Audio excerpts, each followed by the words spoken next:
Hi, Vincent.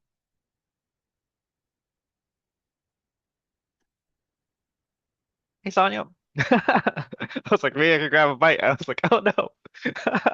No, I saw you and I was like, give him a second. Hey, Sonia, how's it going? Good. How you doing? Doing good. I'm trying to take a look at to see since we don't have a speaker. I'm close to completing one of the level four, level fives that we can get credit for, and then that Awesome. will give us that check. So I'm hoping to find out which one needs it because I remembered seeing Uh, I know that there's the new additions for the educational type speeches, like how to give an effective evaluation or how to be an effective Toastmaster. Right. And I wanted to do that, but I am thinking like maybe it's only applying to new pathways that we purchased. But I'm just double checking Um, just to make sure. it applies from what from I just read this. So, what was it? Uh, late last week. But from what I Mhm. understand, from what I read in the facts section, was that it applies to any level you have not completed. You can go back and do them if you want to, but you don't have to. But for any level that has not been completed, you're supposed to do them. Okay. That's the Hello, John. case. How are you? Let me see if I can find the evaluation one. That one sounds fun. Oh, looks like He's he's wrapping up a call. yeah. Okay.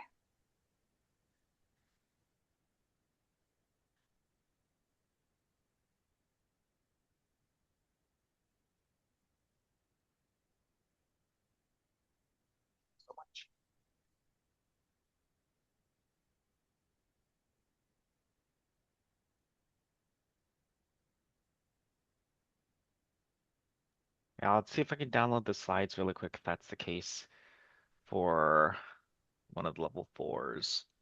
Okay. Because I remember there was like default slides you could use. You don't have Yeah, there to. are. Yeah.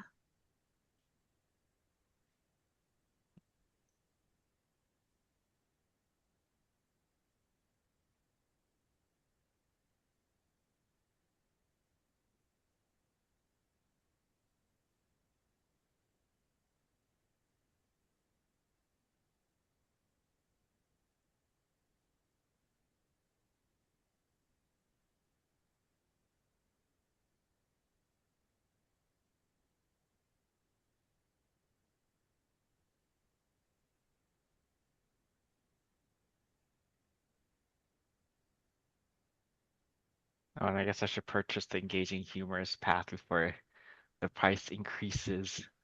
So I was like from 20 to 35. I know, right? Man, that's way too percentage wise. That's basically double. I think they could have done 40, but then it would have been too clear that it was double the amount. Yeah. Did you already purchase all the paths, Sonia? I've purchased all the paths that are currently available.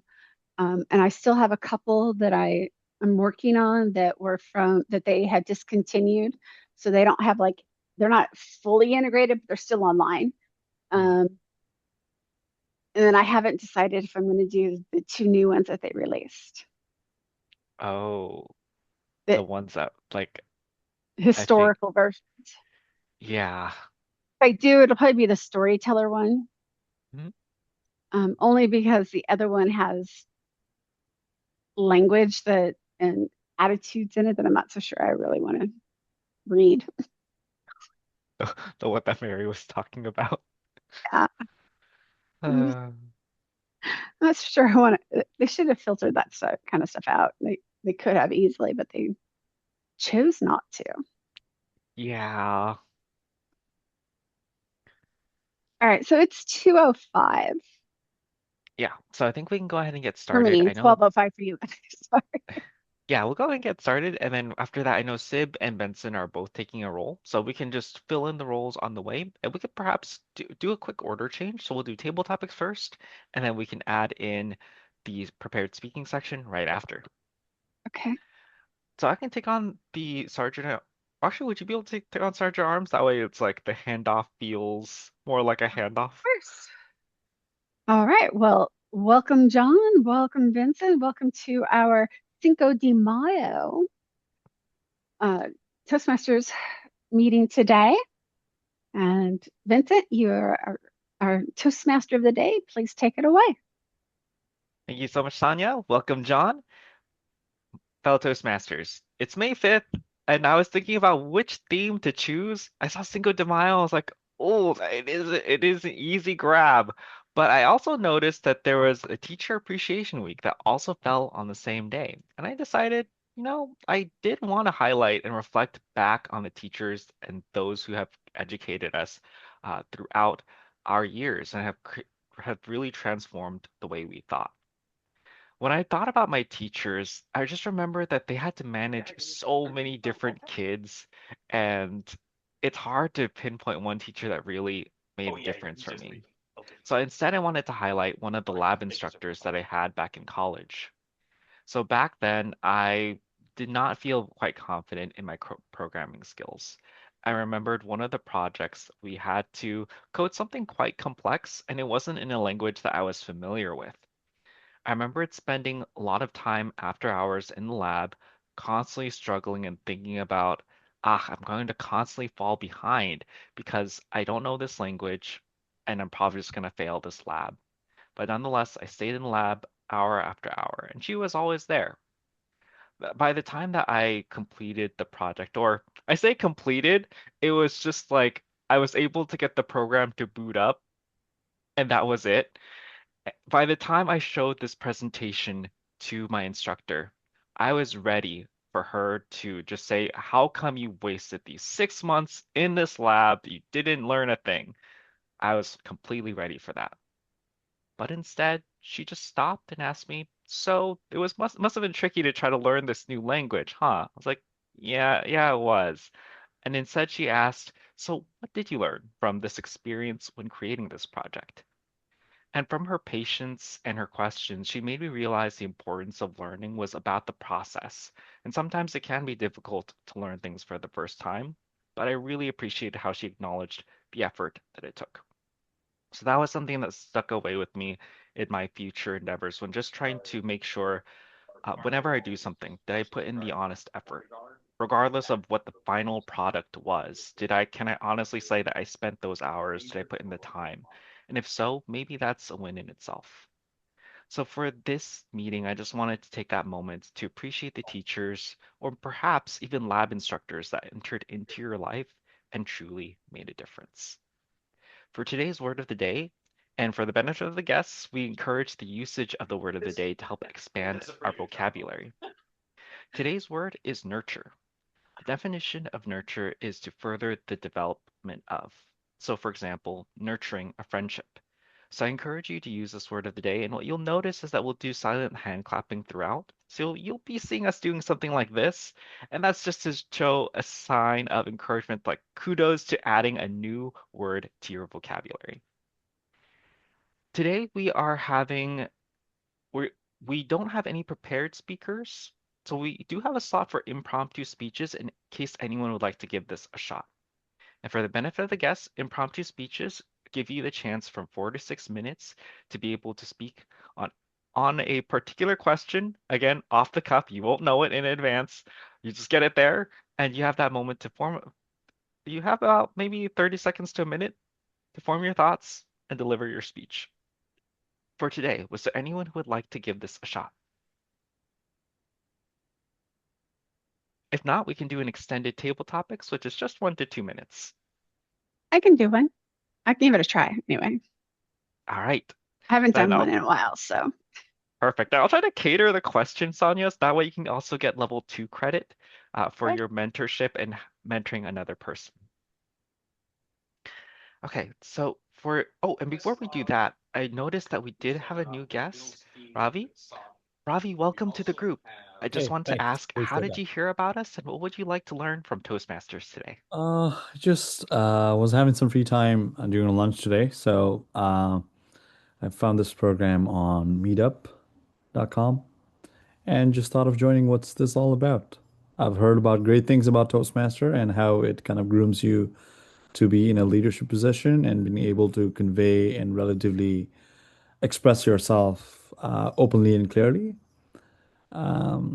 So just trying to check out what's this all about.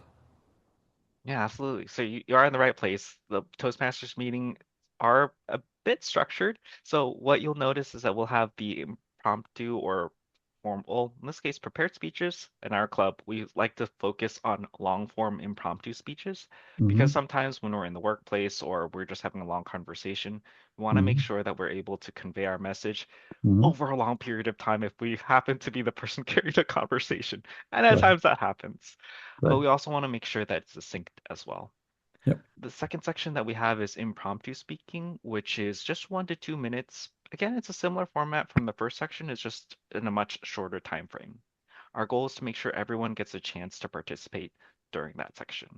All right. Who And who last but who not least, dictates what are you speaking evaluations. about? For today, we're speaking around the theme about teacher appreciation and mentorship. So that's Okay. the topic. So you can just think of a few ideas. The impromptu questions will be centered around those ideas. Okay. Got it. Sounds good. All right, Sonia, so you are up for your impromptu speech. So for the question that I have for you is, what was a time someone has mentored you and has left a significant impact on how you thought from before and describe the before and after. So just describe a mentorship that you've had that's left a significant impact for you and describe who you were before and after the experience. And we have Benson as our timer. And just wanted to double check. Are you able to see Benson? Yeah. Yes. Oh, sorry. So what's the time? We'll do This, 4 to 6 unless you'd like yeah, five to this is Okay. seven. Okay. impromptu. So four So to for six. so Okay, four, five, perfect. six. Okay. Yep. Over to you, Sonia. Okay. Well, I'm going to keep to the educational track like Vincent was talking about earlier. My fellow Toastmasters and our venerated guests, thank you for being here today. A person who mentored me while I was in school and working on my bachelor's degree was a professor named Ted Mock. I was working through, at the time, I thought I wanted to become an accountant, a CPA. And I was working through that program. And I got probably two-thirds the way through the program before I got to this class that was on accounting information systems. And I had had one or two other uh, classes or experiences with programming in the past, but this was the first systems level class that I had ever really taken that made everything make sense because it tied in not only security and databases and UI and user experiences and auditing the data and the user actions. It just sort of made everything click for me on how everything was supposed to work together. And I got really interested with him because we did a lot of different projects like you were talking about earlier. And some of them I was like, okay, well, this is just kind of silly. And then some of them like, oh, I needed to know that sort of silly thing so that I could really build this other database with a UI face to it and have it make sense and have it follow all of the accounting rules. And then and I was probably one of the most talkative, most, person that asked the most questions in that class. And as we got towards the end of the class, he recommended that I actually, think about taking another programming class. And so I ended up taking a C++ programming class. And I went back to him several times with different projects from that class. And when I just couldn't figure things out, I'm like, I don't know how to make this work. He was actually more instructive and more helpful to me than my, tutors or the recommended people from the class, the TAs from the class, from the professor teaching the C++ class, because he made it sort of fit from a systems perspective for me. Sort of the big picture sort So of I'm view of sorry. things. Is John aware of your mic is not mute? Oh, I think he's not aware of that. So Can we mute him? No, we don't have the host permissions, we but don't have the, yeah, I don't have that privilege. I send him private message, but yeah, he's But to continue, um, so there was this one midterm project that we had to do where it was this bubble sort in C++ in and we only had access to the student version of the IDE that uh, the system or the program that you use to actually write the code in. If anyone doesn't understand what I mean. So I had worked on this. I spent a couple of all-nighters and I couldn't get it to work. And finally, I came around and I found that there was actually a bug in the student version of the IDE that would not allow it to work. And I had spent so much time with Professor Mock and with the TAs, and I just, I was so frustrated with it. So finally, I sent it in and I was like, I don't know if it's going to work. Here's my code. I don't know if it's going to work. Here, did the submission, run it. Tell me how, how it goes because I can't get it to compile and work. And so I got back the feedback from the professor. He's like, it works perfectly. And you use these methods to do it in a more sophisticated manner than we taught in the class. So, A plus. And I was like, oh, cool. All right. The first thing I did with that is I sent that off to Professor Mock. I'm like, we did it. It worked. And so that was probably the most, yeah, biggest experiences I had with a professor who wasn't necessarily the professor for the course, but mentoring me through yet another subject matter that was related and overall. In fact, he was the professor who actually made me realize that I didn't want to be an accountant. I didn't want to be a CPA. I wanted to go into programming. I wanted to, do something different. And so actually there was about 22 students actually that year who were on that same mental path, and the following year they introduced at USC a new accounting program, a new path that included accounting information systems as an actual um, major.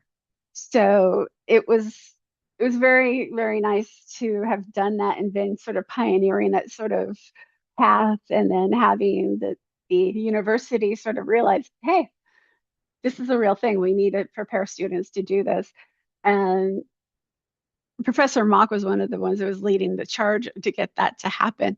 And I was like, well, why did they have it this year? It would have been, I could have done that.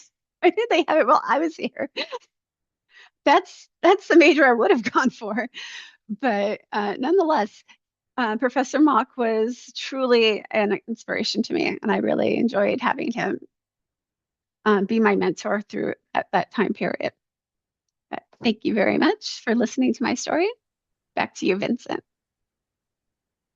thank you for sharing that, Sonia. It's wonderful to just hear how a professor is basically able to change your career trajectory by helping you identify something that you truly love during that experience. So I'd like to take a moment since we do provide feedback to our speakers, and in this case, since there's no dedicated evaluators, what we can do is do a round robin evaluation. And for the benefit of our guests, round robin evaluations is when each person has an opportunity to share some feedback, and ideally the feedback should be specific. So anything that you liked, mention what exact sentence you liked and why that might have resonated with you. And for feedback, anything that Sonia could have specifically changed for next time or to try out. It doesn't have to be anything negative. It could be maybe you can try this out. But do keep in mind, it's an impromptu speech. So, all right, with that, we'll take a minute or so. And Benson, if you could time it before we move on to the next section.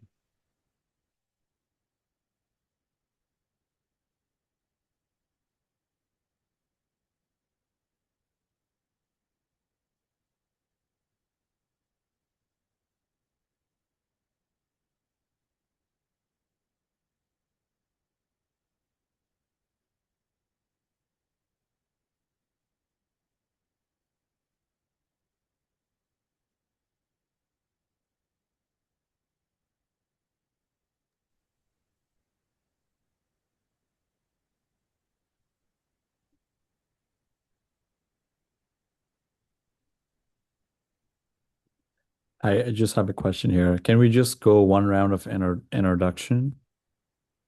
Oh, one round of introduction. Oh, for like everyone here. Yeah. Yeah, we could do that. All right.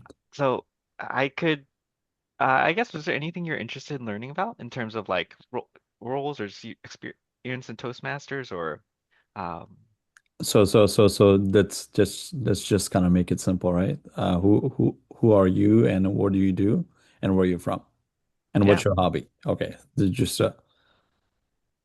I think we do that. just a starter, yeah. So we can do, Icebreaker, yeah, icebreaker. yeah. That's very interesting. Yeah, I think it's a good idea. Maybe next time we should do something in the beginning. So introduce yourself. Yeah. More So more more yeah, more for of the course. Yeah, engagement. exactly. Hey, We could Ravi. do it with Yeah, the I'll do the first. introductions. Oh yeah, go for it, Benson. Okay. Hi, Ravi. My name is Benson. I Hmm. joined the Toastmaster almost 8 years ago. Okay. Okay, I work as programmer, we can say, or software engineer in the network security industry. I've been working in this area for more than 20 years. The reason I joined this Toastmaster is because I just got promoted. I got promoted 8 years ago to a team leader, so I Hmm. have to host meetings. Well, Hmm. before I joined Toastmaster, I barely speak in the Hmm. public, so Hmm. it's really beneficial to me. All right. Okay. Where are you based out of, Benson? I'm in the Bay Area, In Bay Area. Hayward. Hayward, you know that? No Oh, way. yeah, no? No way. I'm from Uh, Hayward too. okay, so maybe just 5 minutes. Yeah, you know there's a Stonebury, right? The Stony Brook, Stonebury. yeah. Up, Yeah, up, Stonebury. up. Yeah. Yes, Cool. yes, I'm here. Okay. Cool. Pleasure. Mhm. I can go next. So I'm Vincent. I've been a Toastmaster for 8 years. One of the things that or one of the reasons I joined, similar to Benson, although not in the team lead aspect, I was a software engineer, but didn't get many speaking opportunities, and Hmm. also because my hobby is video gaming, Hmm. it's you don't really get to talk to too many people, and I was okay with it for the longest time. So until I was like, You oh, I you have a don't problem get to speaking. talk as a video gamer, really? Like for me, like I tend to like games that don't require you to talk to too many people. Like sometimes Oh, it's just those cozy games where you're building a farm or something, or you're trying okay. to Okay. like manage things within the game. Those are the Okay. games I've tended to gravitate towards. Okay. So I wanted a few more speaking opportunities and just wanted to make sure I got out of my shell. And Hmm. since then, it's helped me a lot. I've been a lot more comfortable creating different groups now. So recently, I've been Hmm. trying to manage a running group. So that's Hmm. one of my newer hobbies. Cool. So that's something I'm working towards a half marathon. So that's my Oh, recent goal awesome. for this year. It's awesome. Where are you based, Vincent? Based in Milpitas. Milpitas. Awesome. And what do you do? I'm a software engineer for a satellite company. Oh, awesome. Okay. Pleasure. I have mics on, so I can go next. My name is Sonia, and I've been a Toastmaster for about 10 years now. And let's see, what do I do? I am a engineering program manager, and right now I'm working on a couple different contracts. So I'm based out of Austin, Texas. Uh, used to live in the Bay Area, but came here so I could buy a house. Oh, cool. So you guys are creating Silicon Valley in Austin, huh? Yep, pretty much. We call it Silicon Hills That's here. that was a COVID trend, right? Everyone moving Actually, max it was exodus. before that, but Oh, yeah. okay. All right. Pleasure, Sonia. Good to meet you. So, welcome, Ravi. My name is Sib. No, I'm not the newest in this group. John is by far the newest among the rest of us. I joined probably a year and a half, 2 years ago. I haven't kept track. For reasons somewhat similar to Vincent, I felt that I was not getting enough opportunities to speak in my daily life. Hmm. I had recently quit my job as well, it's hard to explain, but basically I was being liaison between my nonprofit the nonprofit I was working for and the biotech research companies that it was funding. And I'm an introvert. So even in conversation among friends, I'm always the one sitting down and not talking. And given that English is not my first language, I was feeling I was actually losing my speaking skills and that I needed a place to practice them. And I think that has helped. I don't know if I'm becoming a better speaker, but I'm definitely not becoming a worse one, which was definitely the case. Right. After I can being I at can home tell and that not. you have really improved on your expressiveness. So you say you can tell I have improved. When was the last time you were here? Were you here before today in this No, this is meeting my or first not? time. Oh, Very it's first my time. first time. Okay. Yeah. And Okay. right, and what I do now, well, actually, at the moment I'm pretty much a full-time activist. That's pretty much the situation. I've decided to make peace with it.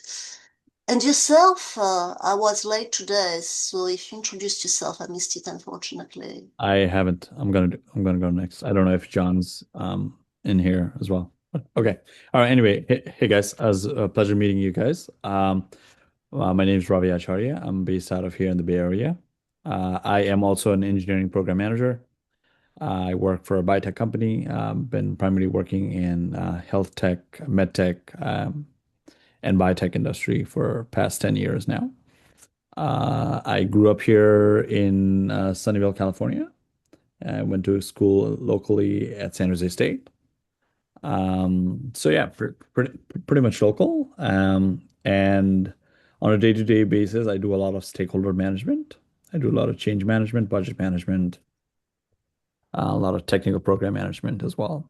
Um, so just excited to be here, and then I just wanted to check it out. What's this all about?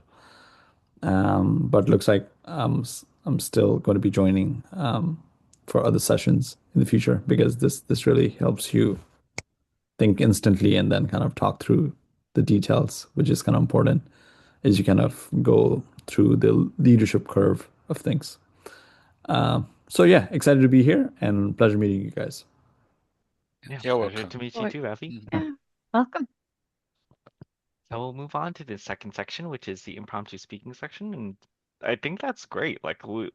So we'll be able to go to next session, which will be led by Sonia, our table topics speaker or table topics master. Over to you, Sonia. Thank you. So in sort of the same vein that we've been going in terms of learning from mentors and Teacher Appreciation Week, today is Cinco de Mayo. Cinco de Mayo is probably one of the most misunderstood holidays, quote unquote holidays, that especially Americans participate in. Mhm. Cinco de Mayo is not Mexican Independence Day. It is Mhm. not about California's freedom from Spain or Mexico. It commemorates the Battle of Puebla on May 5th in 1862 when Mexican forces under General Ignacio, I'm going to get this one wrong, Zaragoza, if my notes are right, defeated a larger French force during France's intervention in Mexico. Mhm. Mexico independence from Spain is celebrated on September 16th. So keep that in mind.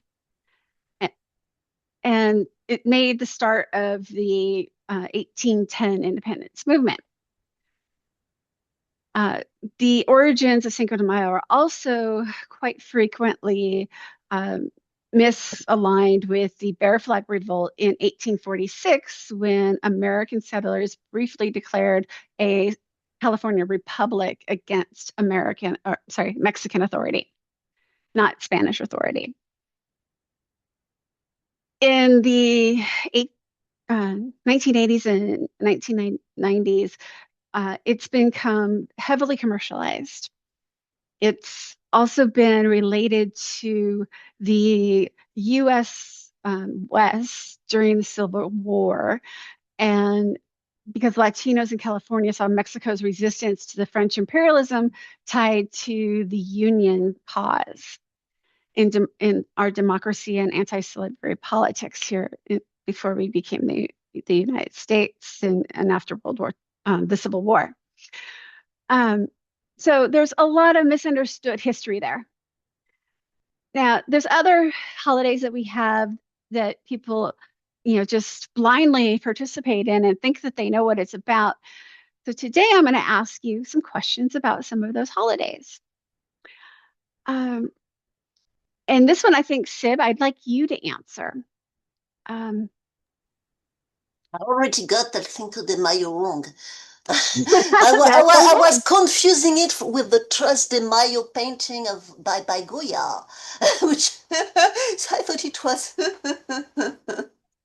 somehow 99% neurons crossed in my brain. I thought it was about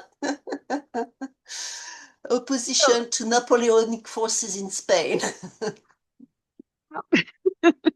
Thank you for enlightening me. Well, and that's part of what I wanted to focus our table topics on today is education about different holidays that we participate in that we don't necessarily understand why or where they came from.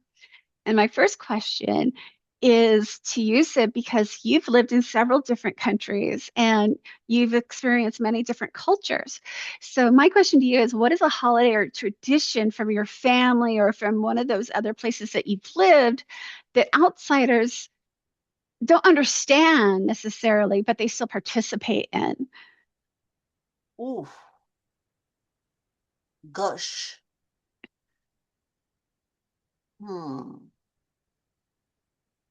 I'm not sure. There may be. Okay. I grew up in France, and so I was a kid in France. So what I liked about holidays is how we celebrated them, not why.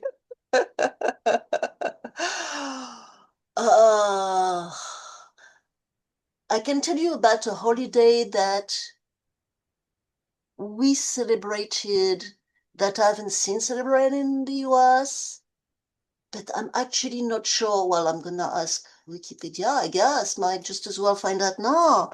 What is this thing called? La Fête des Rois, the feast of the King's Feast.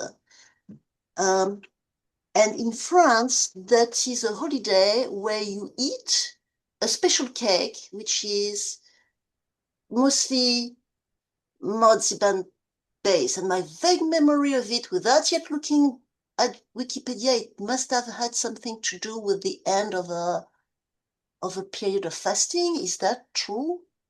Epiphany. First Sunday of January to commemorate the arrival of the three wise men to the baby Jesus. I had no idea that was why. It makes sense. So the kings are basically the wise men. They tend to refer to them as kings. So that's what it is all about. Okay. Small wonder I did not know that, because France is not, it's not high on, religious interpretation, on stressing the religious aspects of things. But what I can tell you is that it's real fun, because you basically have this cake, which is fairly flat. It's a pastry, which is, okay, I'd better hurry because I'm running out of time. But basically the thing is you hide something in it, a tiny weeny thing, which they call the fève. It's a hard piece of plastic. You cut the thing in different slices. Everyone takes a slice, and the person who gets the slice with the little thing in is for the purpose of the party, the king of the party, and you put a little wooden, not wooden, paper, shiny paper crown on the head, right? Fun thing. It's for kids. Absolutely. You might be surprised. They have a similar tradition in Louisiana, in New Orleans. So that was very That cool. makes sense. Comes from France. Okay, so they must have had it forever in France. Must have brought it with them. Absolutely. So a couple of other holidays that are similar in this case of something that we might not always understand is St. Patrick's Day being celebrated here in the United States. It began as an Irish religious cultural feast. Big parade day, lots of public identities, and version was strongly shaped by Irish immigrants in America. The Smithsonian notes Irish soldiers helped bring the holiday to America with a New York parade as early as 1762. So that's very, very, very interesting. So my next question, I think we will go to Vincent. Vincent, could you help us with timing? Awesome. So, Benson, have you ever attended a cultural celebration that taught you something surprising?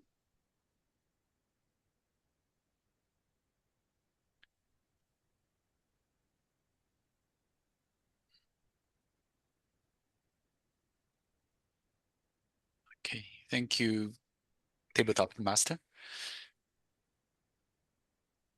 One thing surprised me in the Western side holidays was the first Halloween while I immigrate to Canada. And I thought the reason the people have Halloween is trying to be brave, to teach kids brave, and to not afraid of ghost, something like that. But I'm not good at the history. But when I Google the Halloween, it gave me different perspectives of why the Western people celebrate the Halloween. And it sounds like it's more like I still don't quite understand that, but it's more like a commercial driven day, so people can sell more things related to the girls to have them celebrate, as well as the candies and those costumes. So basically, at that time, it's something like a sales day for big big supermarket like Target and so on. So people celebrate that totally driven by the commercial reasons. Something like the Santa, which was created by Coca-Cola, have this red hat and the red dresses. That's very surprised me, and that, that's the culture shock I have so far. Back to tabletop game master. Thank you.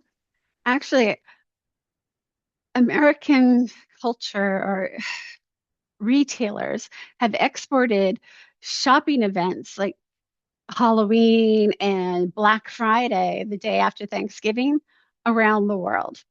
So that should not be a shock. Ravi, would you like to try one question? Sure, I can give it a shot. I can put it in the chat for you. Sure. The question is, what is one Americanized version of a tradition that you actually still enjoy, even though it's been Americanized?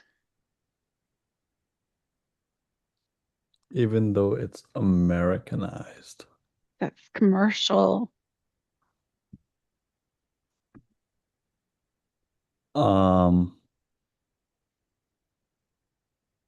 can I talk about Black Friday? Sure. Okay. All right. Yeah. That's so Black Friday is usually around Thanksgiving, right? And Thanksgiving is a tradition in the US where people thank each one another. And it's just a moment that people take in a year when they try to reflect back in the relationship they have had with that particular person and and the things they're thankful for based on the relationship they had, right? So it can be in personal level, it can be in professional level. And in professional circles, we do a lot of events around Thanksgiving. We either do like a Secret Santa is more during Christmas, but they do like things like White Elephant and all that, right? Just as a reminder to just thank one another and be grateful for each other's help, yeah, all the year long, right? So I mean, yeah, Black Friday is just a special. Um, I wouldn't say tradition, but like it's a special day where you're able to buy all the gadgets you wanted the whole year.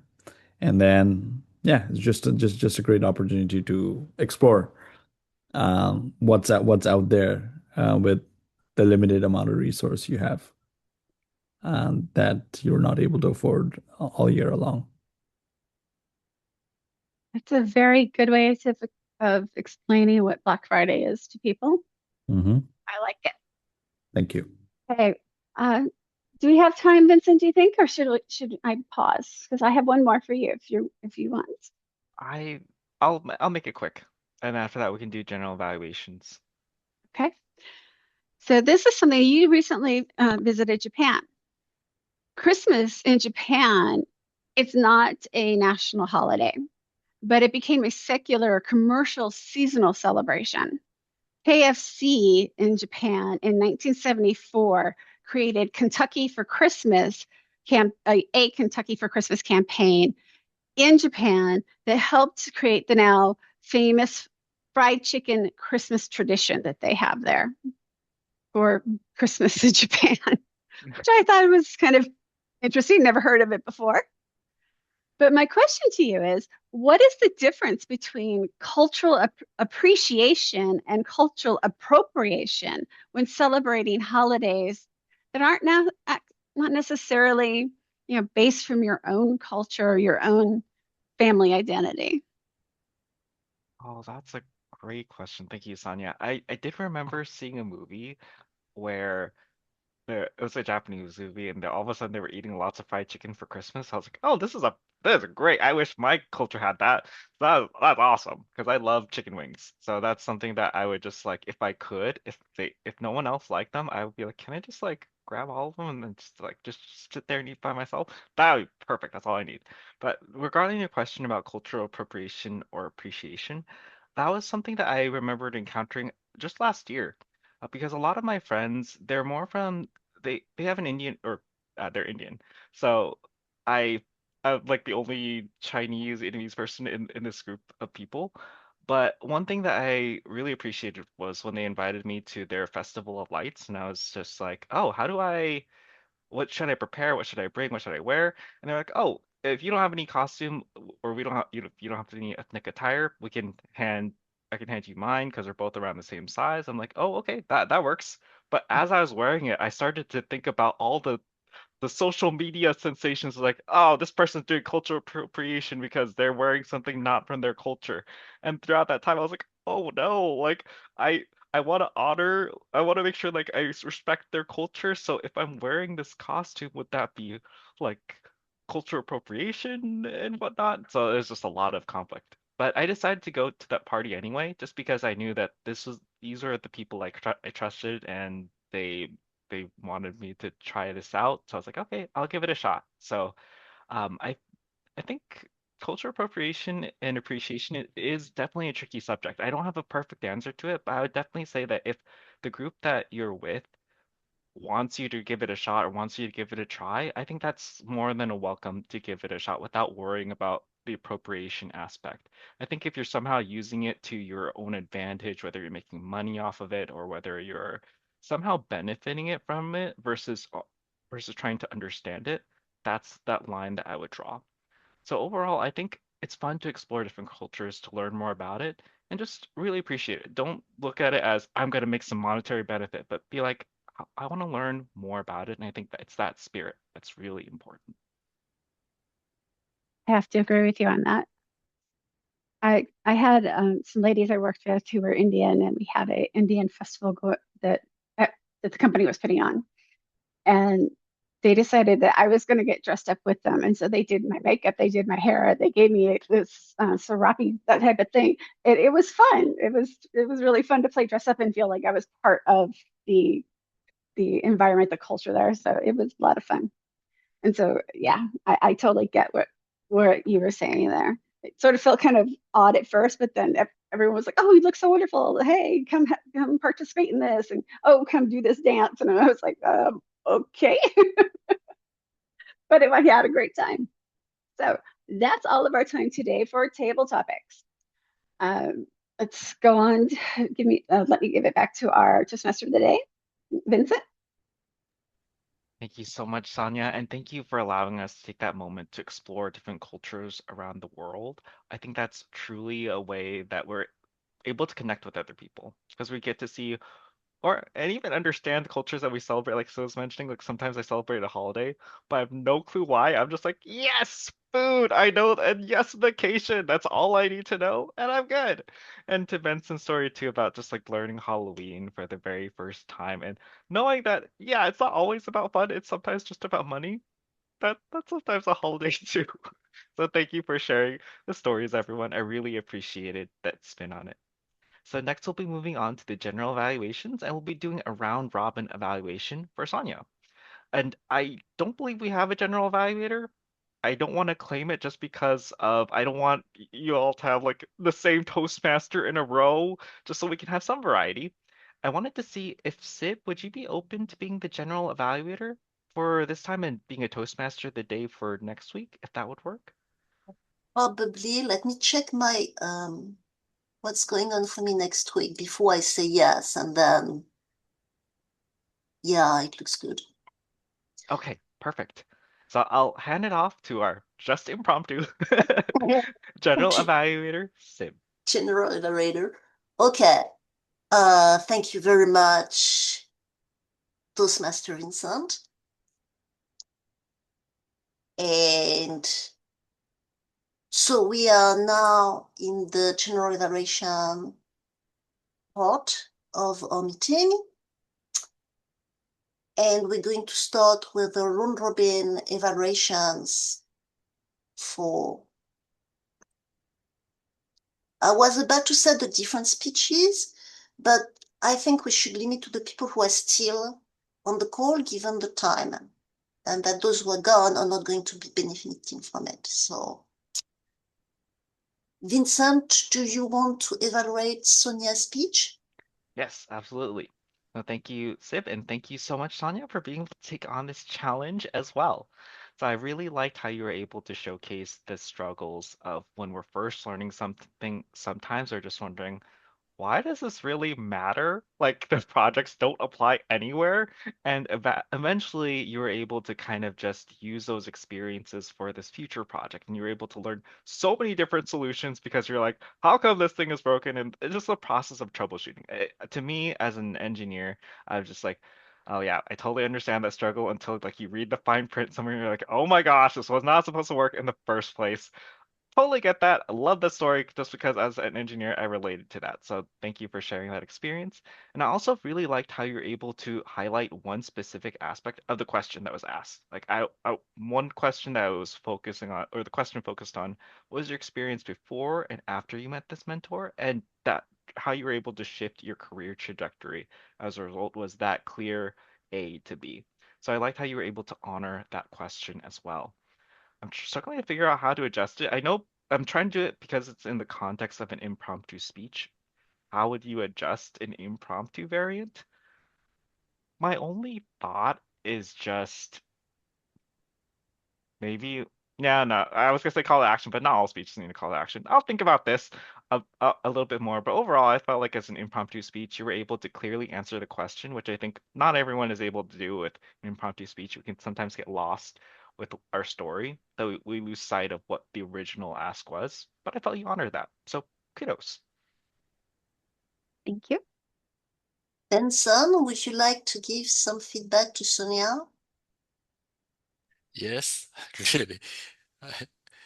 Now it become like Oh, what's the English word for that word? Okay, I don't know.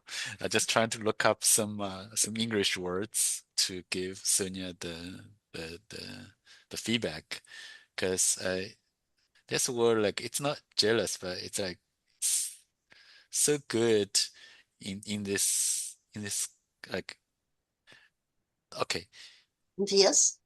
uh Envious? yes, and maybe it's envious. Yeah, it's like Sonia's so lucky. She changed her subject from the accounting CPA to a programmer, and just like her mentors mentioned that, which is great. It's like so good because it remind my experience in the high school. I was pretty good on the math, so I eventually go to the computer science. But one of my literary teacher, think I should go for the literature, to writing, to speak, and debate, so that direction career. But I didn't have courage to do that. I, he think I know that well and I have passion to that, and that proved on my son. Like he's grow and educated in the States, and he just goes through the literature and now become the lawyer. And I think he inherited some of my gene from me, and he doesn't like math, no like physics, no nothing. So that's a really touch story. So see, I think that when people speech, they talk about their experience, it's got some similar things like different angle, like people feel that. I think that's the value we have here. Okay, back to evaluate. Thank you very much, Benson. In principle, I know I should be giving feedback, round robin feedback to Sonia, but because I was American and I'm not good at doing two things at once, my focus was on that, so I'm sorry. No, that's okay. Give me that feedback too. I heard a few ahs and ums and I was like, cringed. Internal Yes, cringe happened. so first, thank you, Benson, for posting the time report in the chat. Can you tell everybody was on time? I think it was everybody was except me. Okay, all right. Benson, do you want to comment on what you posted? Oh, the timing. Yeah, I think the timing role is very important. If we had a timer in my previous meeting, I won't miss 4 minutes to join this meeting. I cannot help my customer, but I really need a timer there, like reminding him, hey, it's time. The meeting is over. Back to general evaluator. It's important. Okay, thank you, Benson. And okay, my American report really report light. So as you were saying, Sonia, you caught yourself saying us, and I caught you saying us. Three of them, I think, but it's not always easy to gauge whether you're saying it or not because you're not like it's really like so it's barely there. You have them, but they're barely there. So you're definitely getting better at moving Cutting it towards a off. pose, at moving them towards pose. I have secret ums. And I'm going to take advantage of my power of speech right now to ask Vincent, what was your background? You had a very gamey background at some point, and you mentioned loving games, so I'm really curious. That one is from a movie, Spirited Away. Oh, Let me see if I can find that. I've always loved that oh, There we movie. go. wow, I should. Is that the one I saw? Oh, it was I think I I saw think it it. was this one, right? Yes, Yeah, it was this one, yes. Wow. I can send you more details on it in case you're interested though. Yes, thank you. It is one of the classics. I think it's very whimsical, so in case you like Yeah. that fantasy aspect and kind Yeah, of, I would say cinema saw aspect of one it. of his movies, but I can't remember if that's the one I saw. Yeah, I I'll believe that send it to one's you just in an award case. winner too. Yeah, this one was International big in award winner. America. Yeah. All right. All right, Well, but yeah, timing. Anyway, yeah. Speaking of timing, we probably should figure out roles and stuff after. so we believe we are done with the general evaluations. So back to you, Mr. Toastmaster Vincent. Thank you so much, Sib, for being the general evaluator and Toastmaster for next week, if that works. Thank you so much, Sib, for being able to take that on. So for next week, I believe it's our usual meeting for May 12th. And I just wanted to confirm a few roles. So we have Sib as the Toastmaster of the day, and we can make it a target in case anyone, we are looking for people who are trying to finish their pathway speeches. I could probably finish up level 4. It's a unique one where I need people to interrupt me as I'm speaking. So I'll be assigning people a few roles and being like, you could ask questions randomly Those during are this time. fun. That's perfectly fine. So you have a secret role and you just interrupt randomly during the speech, and I have to figure out how to address it because sometimes people do interrupt during a speech, and you have to figure out how do I manage these interruptions. Hopefully Betty will be there because I can be like, can you mute the speaker, please? And that's a way we could do that in an actual meeting. So I Oh, that will nice. be a interesting speech, and that'll help me complete the level 4, and I'll be able to submit it for securely speaking. So I can be a speaker. Who can be the table topics and general evaluator? I Yeah, I think can do Sonia's the table general evaluator. topics. Would you be able to be table topics instead, Vincent? Just because Sonia was table topics just for this meeting, Okay, yeah, just sure. to mix it up. Okay, Yeah, I'll do the thank you. table topics. And then And then I can do general evaluator. Yeah. Perfect. All right, so we'll have yes, we'll do that. I wish Robbie and Chris were here. Or yeah, Keep the John consistency. and Robbie. Okay. Okay, 3, 2, 1, cheese. The consistency. And I always do the picture at the end of meeting, so we see people get the credit, okay? Yes, this will be easy for the secretary report too. And but yeah, I'll log this speech down, Sonia, so you can just see it in the future as needed. Okay. And yeah, we should be good for today's meeting. So if you do know who your teachers, past teachers are, just to end it on that final thought, if you do know and still can contact your previous teacher, do send them that thought. Say thanks. Like thanks to you, I really really able to change my trajectory. Just wanted to let you know because now I have an excuse and it's not weird because it's Teacher Appreciation Week. Well, there we go. All right. So thank you, everyone, and hope to see you all next week. Sounds good. Bye. Intimacy Okay, by bye-bye. Bye, guys. Vincent.